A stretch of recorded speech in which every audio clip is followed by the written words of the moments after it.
Déclaration des élus du Sud Kivu.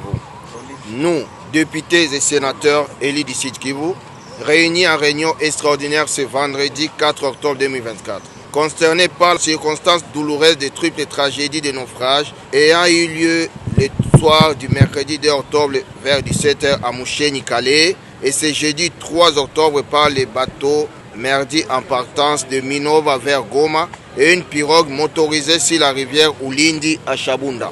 Nous tenons à exprimer notre compassion et à présenter nos condoléances aux populations du Sud Kivu et Nord Kivu en général et en particulier celles du territoire de Calais et Chabunda, dont le bilan de personnes décédées et disparues et plusieurs biens matériels emportés par les eaux jusque-là restent provisoires.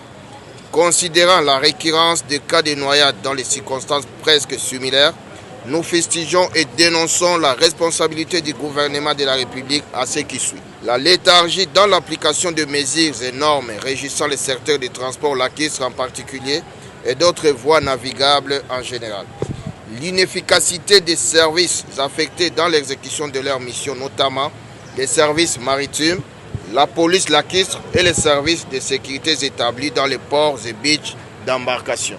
Le manque d'infrastructures adéquates telles que la non-ouverture jusque-là de la RN2 sur notre tronçon Bukavu-Goma, la RN5 bordant les lacs Tanganyika. Le manque de bateaux publics appropriés devant faciliter le transport des personnes et leurs biens sur les lacs Kivu et Tanganyika. La persistance de l'agression rwandaise ayant entraîné la coupure de la route Minova-Goma par les M23. Au regard de ce qui précède, nous recommandons ce qui suit. Affecter des bateaux publics sur les lacs Kivu et sur les lacs Tanganyika pour faciliter les mouvements des personnes et de leurs biens. Prendre en charge des soins de santé des rescapés de ces naufrages dans les hôpitaux identifiés ainsi que des orphelins. Enterrer dignement des corps de nos compatriotes déjà retrouvés. Sanctionner tous les agents et services qui seront reconnus coupables de ces tragédies après l'enquête.